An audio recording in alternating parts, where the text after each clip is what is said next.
na služenje vojaškega roka za poklicnega vojaka. Usposabljanje se nam je začelo konec februarja. V tem času smo preživeli kar nekaj dni v naravi, streljanju. Imeli smo tudi bivakiranje celo noč. Povabil bi vas pa vse, saj vsak, ki ima kanček domoljubnosti in vojaka v sebi, se da narediti z malo volje in se da.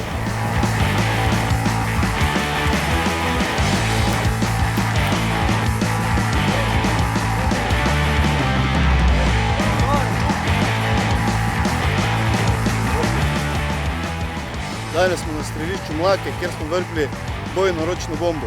Občutki so zelo dobri, sicer malo poči, ampak nič groznega. Povabim tudi tebe, da se nam pridružiš.